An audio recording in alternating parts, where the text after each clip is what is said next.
के साथ में शोषण करते हैं और पता नहीं हजारों तो नहीं बोलूँ मैं 100 लड़कियां एथलीट्स भी उसमें शामिल हैं। यहाँ पे जो लोग लड़कियां बैठी हैं उसमें से 1-2 लड़की के साथ भी यह घटना हुई है जी।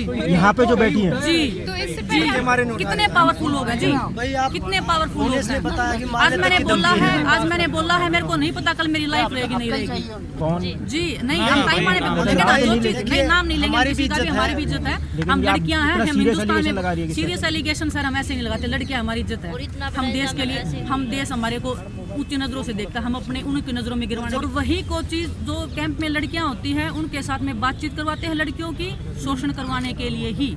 और अध्यक्ष जी ने खुद पता नहीं कितनी लड़कियों का शोषण किया है। नेशनल कैंप्स में जो कोचेज होते हैं सभी कोच नहीं हैं उसमें, लेकिन कुछ कोचेज हैं जो फेडरेशन के खास हैं जो खुद शोषण करते हैं, महिला कोचों के साथ में गलत व्यवहार करते हैं। उसकी मैंने आवाज उठाई है इस बार और उसके बावजूद भी वही चीफ कोच नेशनल कैंप में लगाए गए हैं। अच्छा, पहली बात तो हमारे पास धमकी आती है छोटी छोटी चीजों के लिए कि आपको जान से मरवा देंगे, जान से बढ़ के तो ये धमकी विनेश कौन देता है? ये उनके जो खास लोग हैं उनके फोन पे नाम लीजिए, मतलब फेडरेशन मैं नाम जब जरूरत होगी मैं नाम लूंगी, मैं ऐसे ओपन में नाम लूंगी तो मेरे लिए भी एक लीगली मेरे लिए भी वो हो जाएगा, लेकिन हाँ जब जरूरत होगी मैं नाम भी लूंगी। तो जो कोच की भूमिका है वो प्रेसिडेंट निभा रहे हैं, जो रेफरी की भूमिका है वो भी प्रेसिडेंट ही निभा रहे हैं और जो प्रेसिडेंट की है वो भी वही खुद ही निभा रहे हैं। कुश्ती का वो जो आज हम हरासमेंट सह रहे हैं, जो मेंटली हरासमेंट जो हमें किया जा रहा है वो हम नहीं सहेंगे, क्योंकि बहुत सारी चीज़ें हैं जो हम अभी आप लोगों के सामने रखेंगे जो आप लोगों को नहीं पता थी। क्योंकि जैसे आप हमें बस मैट पे खेलते हुए देखते थे कि भाई यहाँ खूब मेहनत कर रहे हैं, खूब मेडल जीत रहे हैं, वो चीज़ें आज हम आपके सामने रखेंगे। क्योंकि कोई भी ऐसा रूल नहीं है फेडरेशन का कि कोई भी खिलाड़ी उस रूल में फॉलो होके वो आगे बढ़ सके। जो रूल होते हैं उनको 1 दिन पहले 2 दिन पहले रूल बनते हैं, वही खिलाड़ियों पे लागू हो जाते हैं। अगर मैं प्रेसिडेंट की बात करूं, जब किसी कंपटीशन में कोई माता पिता या कोचेज साथ में जाते हैं, जब वो मैट पे बोलते हैं तो जो कोच की भूमिका है वो प्रेसिडेंट निभा रहे हैं, जो रेफरी की भूमिका है वो भी प्रेसिडेंट ही निभा रहे हैं और जो प्रेसिडेंट की है वो भी वही खुद ही निभा रहे हैं। अगर मैं किसी के साथ कुश्ती में जा रहा हूं और आप मुझे गाली गलौज कर रहे हैं तो ये आप कुश्ती के अध्यक्ष हैं, आप कोई ये नहीं है कि आप हर चीज़ आप ही देखेंगे। आप लोगों को अब्यूज करता है, आप ये कह रहे हैं? बिल्कुल, और पूरी स्टेज पे आप लोगों ने एक वीडियो भी देखा होगा, स्टेज पे एक खिलाड़ी को थप्पड़ भी मारा था। तो वो चीज़ आप देख सकते हैं। बड़ी स्टेज पे खिलाड़ियों को एक की गाड़ी दी है। आप लोगों को वीडियो नहीं है, वो वीडियो मैं आप लोगों को दिखाऊंगा। अगर आप कुश्ती को और एक किसी राज्य को टारगेट करके आप उसको गाली दे रहे हैं कि उनको मैं ऐसे कर दूंगा, क्योंकि वो आप शब्द हम आपके सामने नहीं बोलेंगे मीडिया के सामने, क्योंकि सभी ने वो चीज़ें देखी हैं। और जो हमारे यहाँ खिलाड़ी बैठे हैं उनके साथ जो व्यवहार हो रहा है, जो आने वाली जो जनरेशन है उनके साथ व्यवहार हो रहा है, वो आज सभी चीज़ें हम एक स्टेप बाय स्टेप आपको बताएंगे। तो वही चीज़ें हैं जो रूल हैं। आज तक खिलाड़ियों के लिए टाटा मोटर्स, आप लोगों ने सभी को पता होगा, टाटा मोटर्स हमारा स्पॉन्सर आया 2018 में। आज जो भी खिलाड़ी यहाँ पे बैठे हैं उन पे किसी से भी पूछ लीजिए उन्हें कोई सपोर्ट मिला टाटा मोटर्स की तरफ से? जो टाटा मोटर्स ने आज तक जो पैसे दिए वो कहाँ गए हैं? जो ग्रेड ए में खिलाड़ी थे उसमें मैं था, विनेश थी, साक्षी थी, उनको 2-2 3 किस्त मिली है, किसी को कुछ नहीं मिला। जो स्पॉन्सर प्राइवेट जो स्पॉन्सर आते हैं वो सिर्फ फेडरेशन के थ्रू आएंगे हमारे पास। पहले हमारे पास डायरेक्ट आते थे खिलाड़ियों के पास, अब वो फेडरेशन को पहले फेडरेशन को खिलाएंगे, फेडरेशन खिलाड़ियों तक पहुंचाएगी। जब हमारे टाटा मोटर्स के नहीं आए तो वो कहाँ से दे देंगे? तो वो चीज़ें बहुत सारी जो निचले खिलाड़ी वो बेचारे ये बोल रहे हैं कि हम कहाँ जाएँ, वो हमारे पास आते हैं कि हम कहाँ जाएँ पहलवान जी, क्योंकि कुश्ती में है हमारे से जो बड़े हम उनको पहलवान जी बोलते हैं, जो हमारे छोटे बच्चे वो हमें पहलवान जी है कि हम कहाँ जाएं, हमें कोई सपोर्ट करने वाला ही नहीं है, किसके आगे हम जाके बोल लें। जो खिलाड़ी बोलता है उसको टॉर्चर किया जाता है, बैन लगा दिया जाता है। हर टूर्नामेंट हर एक महीने में रखा हुआ है और वो खेलना ज़रूरी है। अगर कोई बच्चा नहीं खेल पाता, क्योंकि सब अपने घर परिवार से इतना मतलब नहीं इन्वेस्ट कर सकते हैं, इतनी दूर टूर्नामेंट होते हैं, और जो नहीं खेलने जाता कोई इंजरी की जरूरत बैन कर देते हैं। मैंने खुद देखा फेडरेशन के बाहर छोटे छोटे बच्चे ऐसे बैठे हैं कि हमें माफ़ी मिल जाए और हमें आगे खेलने का मौका मिले। मन करता है तो माफ़ी मिलती है, मन नहीं करता है तो भगा दिया जाता है फेडरेशन से। तो वो हर महीने अगर बच्चा वजन घटाएगा, आप किसी भी डॉक्टर से पूछिए, जो फेडरेशन में बैठे उनको रेसलिंग का कुछ नहीं पता। आप किसी डॉक्टर से पूछिए, किसी साइंटिस्ट से पूछिए कि एक बार वजन आदमी कम करता है तो उसकी रिकवरी कितने दिन में होती है। अगर हम यहाँ पे 1 महीने में 1 बार वजन घटाते हैं, उसके बाद जाके इंटरनेशनल टूर्नामेंट में दोबारा से वजन घटाते हैं, अगर हम फाइनल में जाते हैं तो तीसरी बार अगले दिन भी हमें वजन दिखाना होता है। अगर कोई भी इंसान 1 बार वजन घटा के महीने में 3 बार वजन घटा के कोई परफॉर्मेंस दे के दिखा दो, हमारे को आगे बोल देना कि आप गलत थे। उसका उदाहरण मैं आपको देती हूँ, क्योंकि वर्ल्ड चैंपियनशिप जो था इस साल का, कॉमनवेल्थ गेम्स में मैंने ट्रायल दिया है, फिर मैं वोन किया, मैंने कॉमनवेल्थ गेम जीता है। 10 दिन मैं प्रोग्राम में बिजी रही हूँ। आपको पता है कि कॉमनवेल्थ में जीतने के बाद देश से इतना प्यार मिलता है, प्रधानमंत्री जी से मिलते हैं, खेल मंत्री जी से मिलते हैं, वो प्रोग्राम में हम बिजी चल रहे हैं। 10 दिन बाद ट्रायल रख दिया जाता है। मैं बोलती हूँ कि सर, मैं रिक्वेस्ट करती हूँ, उनसे मिलती हूँ। जब हम रोहतक में उन्होंने प्रोग्राम किया था, मैंने उनसे रिक्वेस्ट की, साक्षी ने रिक्वेस्ट की, तो उन्होंने हमको एक ही बात बोली कि आप डरते हो। हम बोले सर, डर के इतने साल तक हम यहाँ पे नहीं आए हैं, 10 साल हो गए मेरे को सीनियर में खेलते हुए, डरती नहीं हूँ मैं किसी से। जिस दिन डर जाएंगे उस दिन मैच छोड़ देंगे हम। लेकिन उसके बाद भी मेरी रिक्वेस्ट नहीं सुनी गई, मेरे को ट्रायल ज़बरदस्ती दिलवाया गया। तो मैंने सोचा कि क्यों ना मैं ट्रायल दूँ, क्योंकि मैंने पूरे साल मेहनत वर्ल्ड चैंपियनशिप के लिए की थी। वो लोग वर्ल्ड चैंपियनशिप को ऐसे मानते हैं कि कोई नेशनल चैंपियनशिप भी नहीं है, इतना महत्व देते हैं वर्ल्ड चैंपियनशिप को। वर्ल्ड चैंपियनशिप के लिए मेरा ट्रायल लिया। मैं बोली कि आप ट्रायल तो ले लोगे, लेकिन अगर मेरे को इंजरी हो गया या देश के मेडल का नुकसान हो जाएगा तो उसका जिम्मेदारी कौन लेगा? किसी ने कोई जिम्मेदारी नहीं ली। वर्ल्ड चैंपियनशिप में मेरा ब्रॉन्ज मेडल आया है, जबकि मैं श्योरली कह सकती हूँ कि अगर मेरा यही साथ नहीं होता तो मेरा गोल्ड मेडल था उधर, क्योंकि इतने स्ट्रॉन्ग ओपोनेंट नहीं थे उस टाइम पे। कुछ 1-2 थे, वो उनको इंजरी के कारण उनको बैक करना पड़ा था, और उसके बाद मेरे को इंजरी हुई नहीं। मैं 3 महीने तक मैं मैच से दूर हो गई। किसी ने रिस्पॉन्सिबिलिटी नहीं ली, किसी ने सिंगल टाइम फेडरेशन से एक बार नहीं पूछा कि आपको क्या इंजरी हुई है, क्या नहीं हुई है। अभी उसके बाद बोला गया है कि आप नेशनल खेलो। जब मैंने नेशनल के लिए मेडिकल लगाया है तो बोलते हैं कि नहीं खेलोगे तो आपको नहीं खेलने दिया जाएगा। तो ये ज़बरदस्ती का मतलब बैन लगा देंगे, और सीधा मेरे पे तो इतना बार आता है कि इनडिसिप्लिन। क्यों हूँ मैं इनडिसिप्लिन? क्योंकि मैं बोलती हूँ, क्योंकि मैं आवाज़ उठाती हूँ। आप लोगों ने देखा कि टोक्यो के टाइम पे क्या हुआ था। मैं आवाज़ उठाती हूँ तो उनको पसंद नहीं आता है, वो सोचते हैं कि इनको कैसे रोका जाए। अंशु है इधर, सोनम है, ये ओलंपिक्स में मेरे साथ थे। इनसे पूछे क्या इनके मैं साथ रही नहीं हूँ। बजरंग भी उधर था, इन्होंने देखा था क्या मैं इनके साथ नहीं रही हूँ, क्या मैंने इनके साथ ट्रेनिंग नहीं किया। टोक्यो ओलंपिक्स के बाद मेरे को बिल्कुल देशद्रोही बना दिया था एक किस्म से फेडरेशन ने। अध्यक्ष जी ने मेरे को बोला कि खोटा सिक्का। आपको भी पता है कि हिंदुस्तान में एक लड़की को खोटा सिक्का बोलना मतलब क्या ही निकाल सकते हो उसका आप। और तुरंत बाद किसी फेडरेशन ने बोला क्या इंडिया में, तो देश के प्रधानमंत्री जी मेरे से मिले हैं, मेरे को एक सहानुभूति दे रहे हैं कि बेटा कोई बात नहीं, हिम्मत बढ़ा रहे हैं। एक वही बंदा 10 मिनट के बाद मैच हारने के बाद बोल रहा है कि ये तो हमारा खोटा सिक्का है। मेरी फैमिली को कैसा लगा होगा?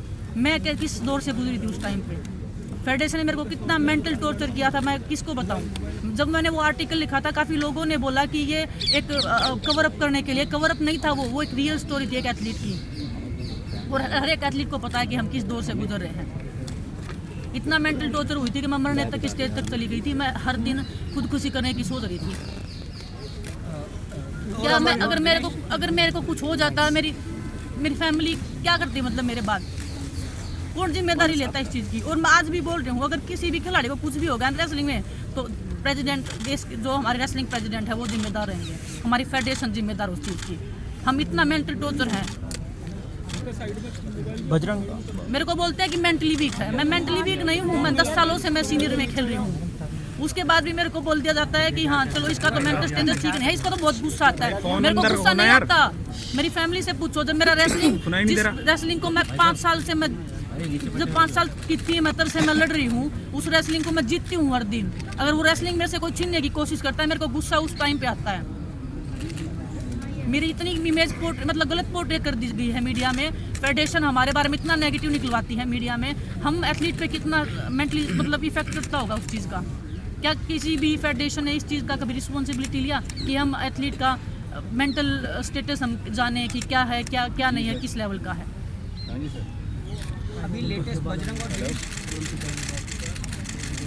ओलंपिक में जो मेरे साथ हुआ था, मैं आप सबको पता है मैंने इसमें डाला था कि मेरे साथ क्या क्या हुआ था। मेरे साथ कोई फिजियो नहीं था।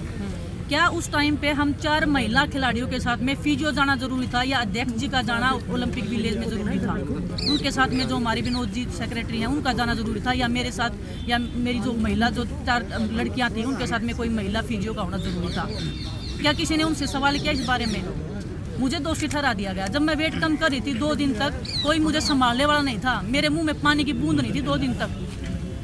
ये लड़कियां हम आपस में रो रहे हैं कि ये मेरे को बोले कि दीदी क्या करें। मैं बोलूँ बेटा मैं क्या करूँ, ये लड़कियां जूनियर हैं, ये हमसे जवाब मांगते हैं कि दीदी क्या चल रहा है, ये आप लोग इतने सालों से कैसे सर्वाइव करें, मेरा बेटा सिस्टम के साथ मिल क्या लड़ाई करें, हिम्मत कहाँ से लाए, आज ये हिम्मत मिली है तो यहाँ आए हैं।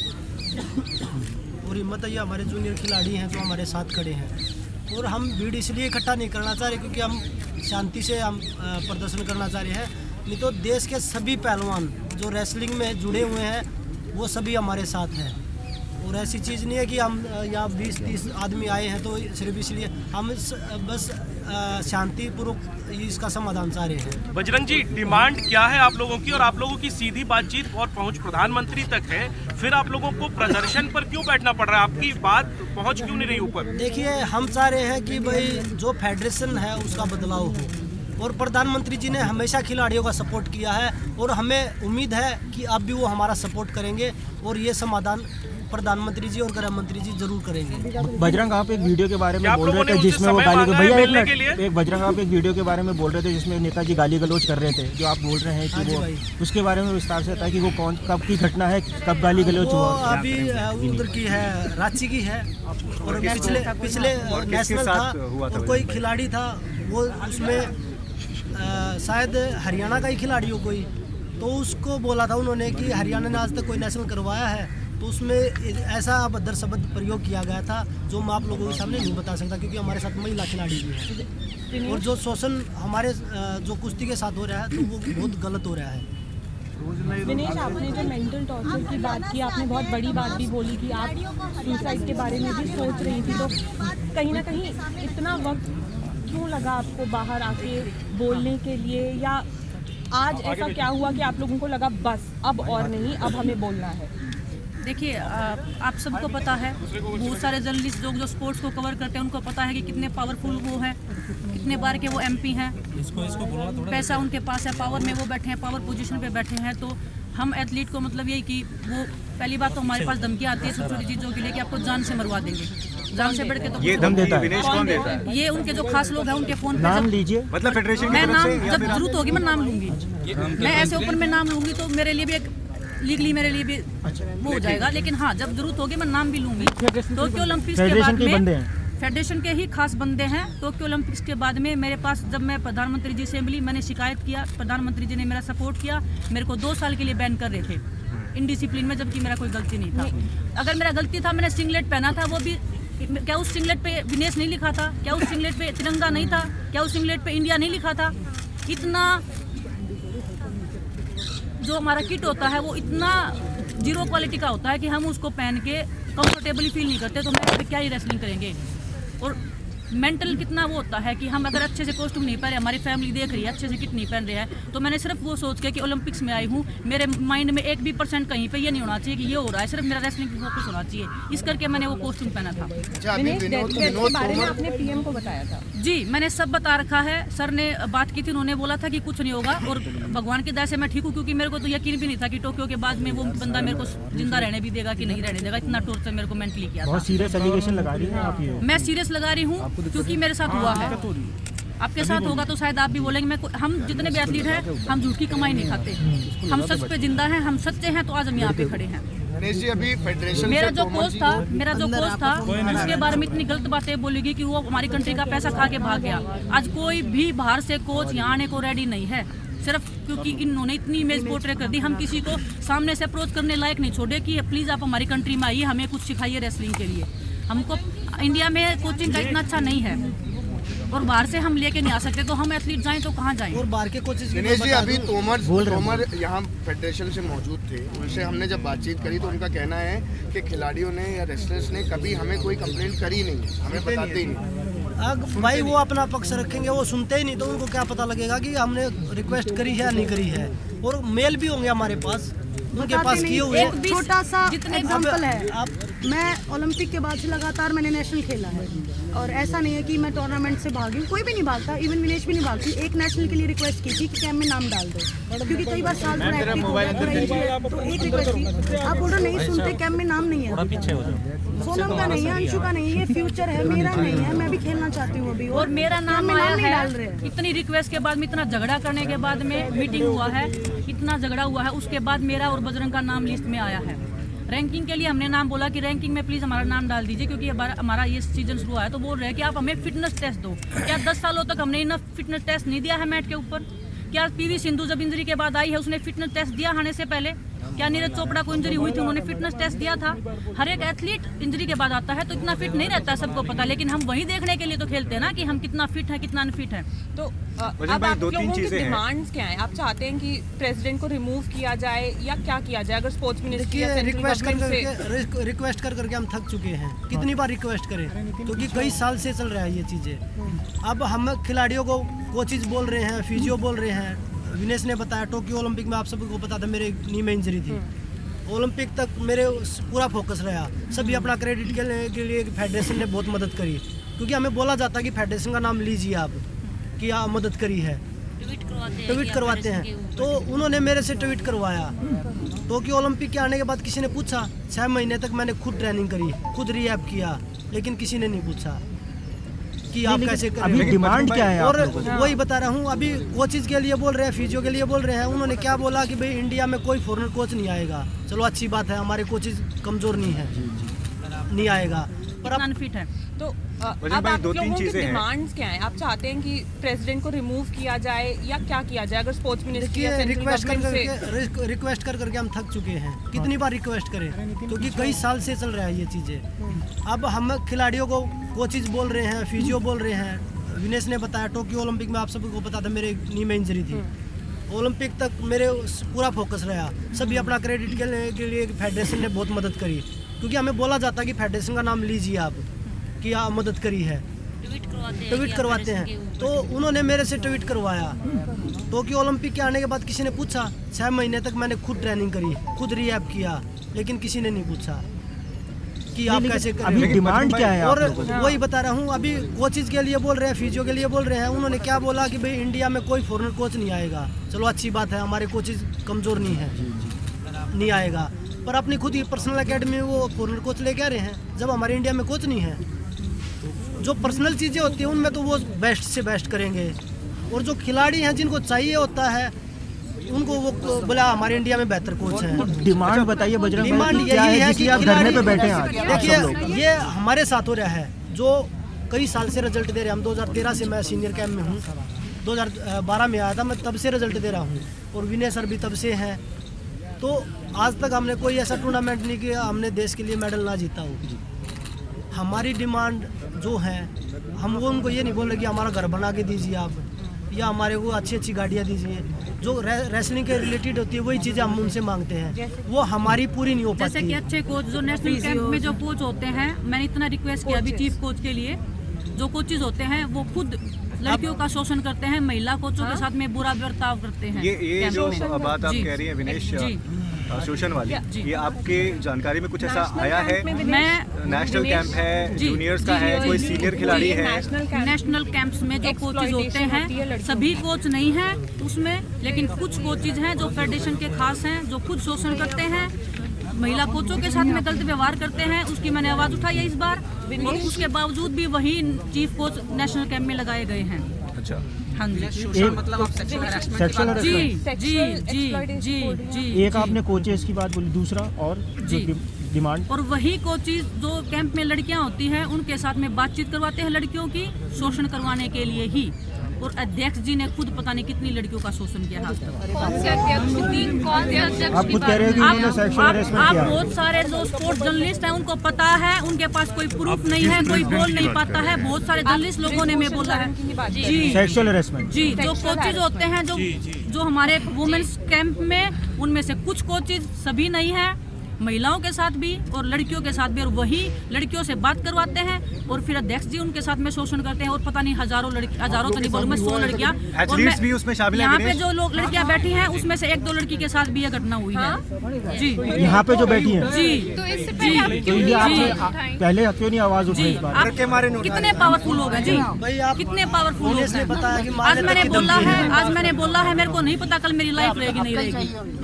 विनेश, माफ कीजिएगा ये सवाल पूछना, बट जो आप बोल रहे कि यहाँ पे कुछ लड़कियां बैठी हैं, क्या हुआ उनमें से जी कौन जी नहीं, हम ताई माने पे बोलेंगे ना, जो चीज नहीं, नाम नहीं लेंगे किसी का भी, हमारी भी इज्जत है। हम लड़कियां हैं, हम हिंदुस्तान में सीरियस एलिगेशन सर हम ऐसे नहीं लगाते, लड़कियां हमारी इज्जत है। हम देश के लिए, हम देश हमारे को ऊंची नजरों से देखता है, हम अपने उनकी नजरों में गिरवाने के लिए कोर्ट से आएंगे या किसी भी थ्रू आएंगे तो वो सब चीजें हम बताएंगे। और इतनी कम से कम मैं 10 से 20 लड़कियों के नाम बता सकती हूँ नेशनल कैंप में, जो मैंने आज तक 10 सालों में जो देखा, जिन्होंने अपनी स्टोरी मेरे को बताई है बैठ के सामने कि हमारे साथ ऐसे ऐसे हुआ है, ऐसे ऐसे हुआ है। लेकिन उस लड़कियों में इतनी हिम्मत नहीं सामने आने की, क्योंकि फैमिली बैकग्राउंड अच्छा नहीं है, क्योंकि वो इनसे लड़ नहीं सकती, क्योंकि पावर कर दो भगवान की दया से मेरे पास घर है, खाने को रोटी है। लेकिन मैं नहीं चाहती कि हमारी आने वाली जनरेशन इस दर्द से गुजरे या इस दौर से गुजरे, इस दलदल में फंसे। रेसलिंग को बचाने हम यहाँ पे आए हैं। सिर्फ हमारी मोटिवेशन है कि हमें लड़कियाँ, मैं लड़की हूँ, हम तो 1-2 साल और कर लेंगे, ठीक, हम काफी सीनियर्स हैं, लेकिन हमारे आगे आने वाला भविष्य, हम अपनी कुश्ती को बचाने के लिए लड़ रहे हैं। हम अपने लिए नहीं लड़ रहे हैं, हम अपनी कुश्ती को बचाने के लिए लड़ रहे हैं कि मेडल्स आए हैं और आप लोगों ने हमें बहुत प्यार दिया, देशवासियों ने खूब प्यार किया है और हमने हर जगह मेडल जीता है। भगवान करे हम 2024 है उसमें भी हम देश के लिए मेडल जीते, पर जो टॉर्चर चल रहा है खिलाड़ियों के ऊपर, उस हिसाब से मुझे नहीं लगता कि कुश्ती में कुछ भी होने वाला है। विनेश, आपने अभी बोला कि हम पहले इसलिए नहीं बोल पाए क्योंकि उनके पास रुतबा भी है, पावर भी है, पैसा भी है। सडनली अब जो आपकी हिम्मत है, ये हिम्मत कैसे आप लोगों ने जुटाई, अभी बात करते हैं। सर, जब पानी सिर से ऊपर निकल जाता है, अभी हमारे पास जिंदा रहने को कुश्ती है और कुश्ती हमें वो करने नहीं दे रहे हैं। मरने हमारे पास एक ऑप्शन है, मरना है तो मरना है, तो कम से कम भला करके तो मरे। इधर रिसेंटली कुछ हुआ है क्या?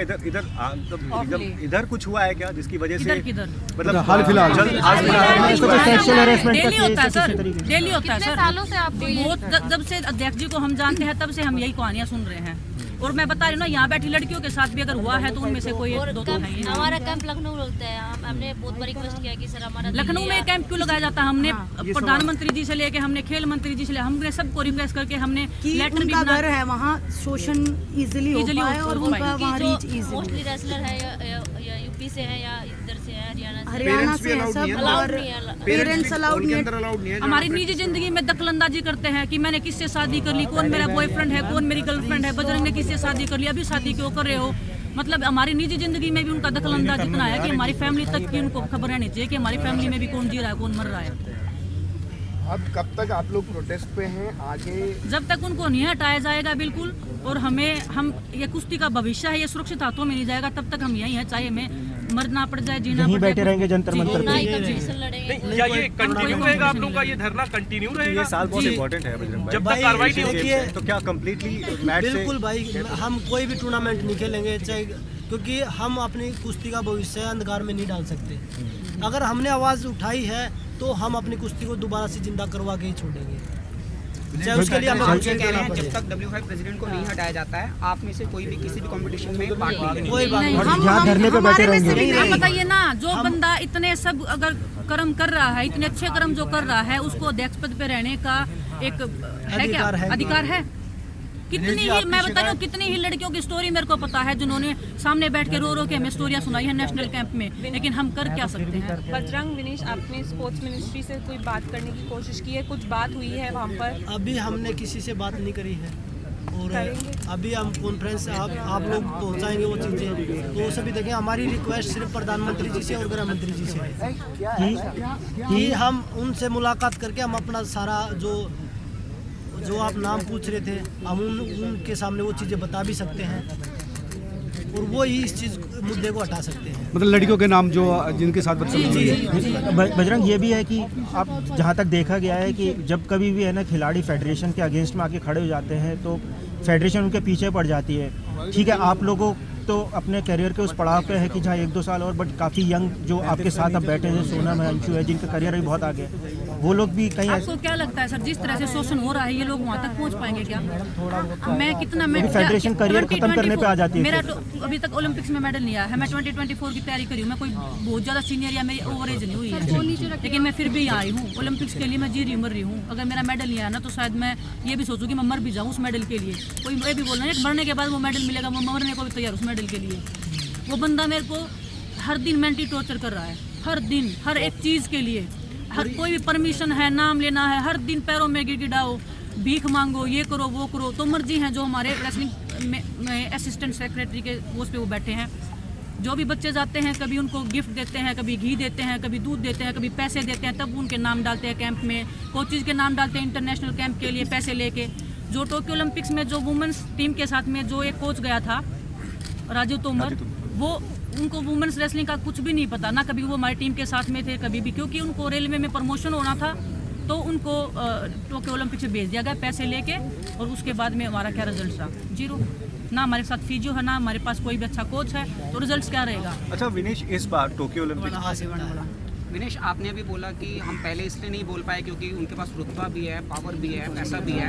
सडनली अब जो आपकी हिम्मत है, ये हिम्मत कैसे आप लोगों ने जुटाई, अभी बात करते हैं। सर, जब पानी सिर से ऊपर निकल जाता है, अभी हमारे पास जिंदा रहने को कुश्ती है, और कुश्ती हमें वो करने नहीं दे रहे हैं। मरने हमारे पास एक ही ऑप्शन है, मरना है। तो मरना है तो कम से कम भला करके तो मरे। इधर रिसेंटली कुछ हुआ है क्या? इधर कुछ हुआ है क्या जिसकी वजह से मतलब हाल फिलहाल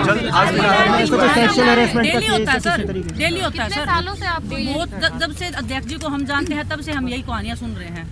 और मैं बता रही हूँ ना, यहाँ बैठी लड़कियों के साथ भी अगर हुआ है तो उनमें से कोई दो तो है। हमारा कैंप लखनऊ लगता है, हमने बहुत बार रिक्वेस्ट किया कि सर हमारा लखनऊ में कैंप क्यों लगाया जाता है? हमने प्रधानमंत्री जी से लेके, हमने खेल मंत्री जी से लेके, हमने सबको रिक्वेस्ट करके हमने लेटर भी घर है वहाँ, शोषण इजीली होता है और उनका वहाँ रीच इजी। मोस्टली रेसलर है या यूपी से है या इधर से है, हरियाणा से है सब, और पेरेंट्स अलाउड नहीं है। हमारी निजी जिंदगी में दखलंदाजी करते हैं कि मैंने किससे शादी कर ली, कौन मेरा बॉयफ्रेंड है, कौन मेरी गर्लफ्रेंड है, बजरंग ने किससे शादी कर ली, अभी शादी क्यों कर रहे हो। मतलब हमारी निजी जिंदगी में भी उनका दखलंदाजी इतना है कि हमारी फैमिली तक की उनको खबर रहनी चाहिए कि हमारी फैमिली में भी कौन जी रहा है, कौन मर रहा है। अब कब तक आप लोग प्रोटेस्ट पे हैं? आगे जब तक उनको नहीं हटाया जाएगा बिल्कुल, और हम ये कुश्ती का भविष्य है, ये सुरक्षित हाथों में नहीं जाएगा, तब तक हम यहीं हैं, चाहे हमें मरना पड़ जाए, जीना पड़ जाए। बैठे रहेंगे जंतर मंतर पे। क्या ये कंटिन्यू रहेगा? आप लोगों का ये धरना कंटिन्यू रहेगा? ये साल बहुत इम्पोर्टेंट है बजरंग भाई। जब तक कार्रवाई नहीं होगी तो क्या कम्प्लीटली मैच से? बिल्कुल भाई, हम कोई भी टूर्नामेंट नहीं खेलेंगे, चाहे, क्योंकि हम अपनी कुश्ती का भविष्य अंधकार में नहीं डाल सकते। अगर हमने आवाज़ उठाई है तो हम अपनी कुश्ती को दोबारा से जिंदा करवा के ही छोड़ेंगे, चाहे उसके लिए हमें कह रहे हैं जब तक W5 प्रेसिडेंट को नहीं हटाया जाता है, आप में से कोई भी किसी भी कंपटीशन में पार्ट नहीं लेंगे। कोई बात नहीं, हम धरने पे बैठे रहेंगे। आप बताइए ना, जो बंदा इतने सब अगर कर्म कर रहा है, इतने अच्छे कर्म जो कर रहा है, उसको अध्यक्ष पद पे रहने का एक है क्या अधिकार है? कितनी ही, मैं बता रही हूँ, कितनी ही लड़कियों की स्टोरी मेरे को पता है जिन्होंने सामने बैठ के रो रो के हमें स्टोरियाँ सुनाई है नेशनल कैंप में, लेकिन हम कर क्या सकते हैं? बजरंग, विनेश, आपने स्पोर्ट्स मिनिस्ट्री से कोई बात करने की कोशिश की है? कुछ बात हुई है वहाँ पर? अभी हमने किसी से बात नहीं करी है, और अभी हम कॉन्फ्रेंस आप लोग पहुंचाएंगे वो चीज़ें, तो सभी देखें। हमारी रिक्वेस्ट सिर्फ प्रधानमंत्री जी से और गृह मंत्री जी से है कि हम उनसे मुलाकात करके हम अपना सारा जो आप नाम पूछ रहे थे, हम उनके सामने वो चीज़ें बता भी सकते हैं, और वो ही इस चीज़ मुद्दे को हटा सकते हैं। मतलब लड़कियों के नाम जो जिनके साथ बजरंग, ये भी है कि आप जहाँ तक देखा गया है कि जब कभी भी है ना खिलाड़ी फेडरेशन के अगेंस्ट में आके खड़े हो जाते हैं तो फेडरेशन उनके पीछे पड़ जाती है। ठीक है, आप लोगों तो अपने करियर के उस पड़ाव पे है कि जहाँ 1-2 साल और, बट काफ़ी यंग जो आपके साथ अब बैठे हैं, सोनम है, अंशु है, जिनका करियर भी बहुत आगे है, वो लोग भी कहीं। आपको क्या लगता है सर, जिस तरह से शोषण हो रहा है, ये लोग वहाँ तक पहुँच पाएंगे क्या? मैं कितना, मैं फेडरेशन करियर खत्म करने पे आ जाती है। मेरा तो अभी तक ओलंपिक्स में मेडल नहीं आया है, मैं 2024 की तैयारी करी हूँ, मैं कोई बहुत ज़्यादा सीनियर या मेरी ओवर एज नहीं हुई है, लेकिन मैं फिर भी आई हूँ ओलंपिक्स के लिए। मैं जी रही मर रही हूँ। अगर मेरा मेडल नहीं आया ना तो शायद मैं ये भी सोचूँ कि मैं मर भी जाऊँ उस मेडल के लिए। कोई ये भी बोल रहा है मरने के बाद वो मेडल मिलेगा, वो मरने को भी तैयार उस मेडल के लिए। वो बंदा मेरे को हर दिन मेंटली टॉर्चर कर रहा है, हर दिन, हर एक चीज़ के लिए। हर कोई भी परमिशन है, नाम लेना है, हर दिन पैरों में गिड़गिड़ाओ, भीख मांगो, ये करो वो करो। तो मर्जी हैं जो हमारे रेसलिंग में असिस्टेंट सेक्रेटरी के पोस्ट पे वो बैठे हैं। जो भी बच्चे जाते हैं कभी उनको गिफ्ट देते हैं, कभी घी देते हैं, कभी दूध देते हैं, कभी पैसे देते हैं, तब उनके नाम डालते हैं कैंप में। कोचेज के नाम डालते हैं इंटरनेशनल कैंप के लिए पैसे लेके। जो टोक्यो ओलंपिक्स में जो वुमेन्स टीम के साथ में जो एक कोच गया था राजीव तोमर, वो उनको वुमेन्स रेसलिंग का कुछ भी नहीं पता, ना कभी वो हमारी टीम के साथ में थे कभी भी, क्योंकि उनको रेलवे में प्रमोशन होना था तो उनको टोक्यो ओलंपिक से भेज दिया गया पैसे लेके, और उसके बाद में हमारा क्या रिजल्ट था? 0। ना हमारे साथ फिजियो है, ना हमारे पास कोई भी अच्छा कोच है, तो रिजल्ट क्या रहेगा? अच्छा विनेश, इस बार टोक्यो ओलंपिक्स में वैसे देखिए बहुत सारी बातें हमें पता है, लेकिन कुछ ऐसी चीज़ जो आप यहाँ बताना चाहें जो अभी पर्दे के पीछे है, जिसका हमारे रेसलिंग के मेडल्स पे असर आया हो, मतलब आप जी मैंने बता दिया कि हमारे पास फिजियो नहीं था, तो टोक्यो या ओलंपिक्स फिर में कोविड बाउट के पहले कुछ बोला गया हो आपको ऐसा जिससे आप डिस्टर्ब हुई हो? जो कोचेज लगाए जाते हैं ना वो आपको हर दिन ब्रेक करते हैं मेंटली। जो कोचेज हमारे साथ में थे वो मेंटली आपको ब्रेक करें, हर दिन आपको कीड़े की तरह खा रहे हैं, आपको पता भी नहीं लगता कि कब खा गए। आपकी हर चीज़ को अनडिसिप्लिन करार दिया जाता है। आप पानी भी अगर उनकी परमिशन के बिना पी लिया ना तो आप अनडिसिप्लिन हो उनकी नज़रों में।